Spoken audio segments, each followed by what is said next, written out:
ಹೆಣ್ಣು ಮಕ್ಕಳಿಗೆ ಏ ತಾಯಿ ಈ ಕಲಿಯುಗದ ಹೆಣ್ಣು ಮಕ್ಕಳಿಗೆ ನಾಗರ ಪಂಚಮಿಯ ಹಬ್ಬ ಎಂದರೆ ಬಹಳ ಖುಷಿಯೇ ಖುಷಿ.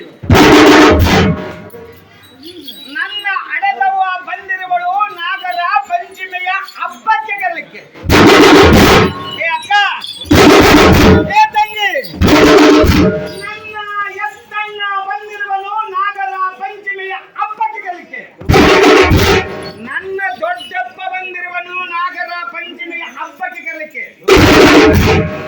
ಬಾರೆ ಅಕ್ಕ, ಬಾರೆ ತಂಗಿ, ಅಕ್ಕ ತಂಗಿಯರು ಕೂಡಿಕೊಂಡು ಬಣ್ಣ ಬಣ್ಣದ ಸೀರೆಯನ್ನು ಇಟ್ಟುಕೊಂಡು ಕಲ್ಲು ನಾಗರಾವಿಗೆ ಹಾಲನ್ನು ಎರೆಯಲಿಕ್ಕೆ ಹೋಗುತ್ತಾರೆ.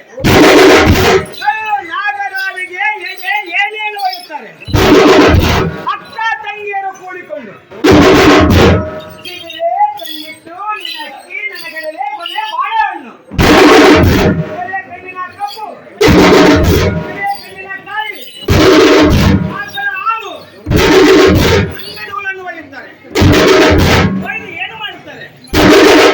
ಒಬ್ಬ ಜಂಗಮ ಮೂರ್ತಿಯನ್ನು ಕರೀತಾರೆ. ಅಪ್ಪ ಅಪ್ಪಯ್ಯ, ಇವತ್ತು ಸೋಮವಾರ ದಿವಸ ನನ್ನ ಮನೆ ದೇವರಾದ ನಾಗಪ್ಪನ ವಾರ, ಅಭಿಷೇಕ ಸಲ್ಲಿಸಬೇಕು ಬಾ ಸ್ವಾಮಿ ಎಂದು ಕರೆಯುತ್ತಾರೆ. ಈ ಗುರುಗಳು ಬಂದು ಏನು ಮಾಡುತ್ತಾರೆ? ಇಂಥ ಕೊಡ ಸುತ್ತೋದಕವನ್ನು ತೆಗೆದುಕೊಂಡು ನಾಗಪ್ಪನ ತಲೆಯ ಮೇಲೆ ಶಿವ, ಗಂಗೆ, ಯಮುನೆ, ಜೈವ, ಗೋದಾವರಿ, ಸರಸ್ವತಿ, ನರ್ಮದಾ, ಸಿಂಧು, ಕಾವೇರಿ ಎಂದು ನಾಗಪ್ಪನ ತಲೆಯ ಮೇಲೆ ಸುತ್ತೋದಕವನ್ನು ಏರಿಯುತ್ತಾರೆ. ಅನಾದಿ ಶಾಶ್ವತಂ ಶಾಂತಂ ಚೈತನ್ಯಂ ಸುರೂಪಕಂ ಚಿದಂಗಂ ಶಿವಾಕಾರಂ ಸಿದ್ಧೇಶ್ವರಲಿಂಗಧಾರಣಂ ಎಂದು ನಾಗಪ್ಪನಿಗೆ ಭಸ್ಮವನ್ನು ಧರಿಸುತ್ತಾರೆ. ಅರಿಶಿನ ಕುಂಕುಮವನ್ನಿಟ್ಟು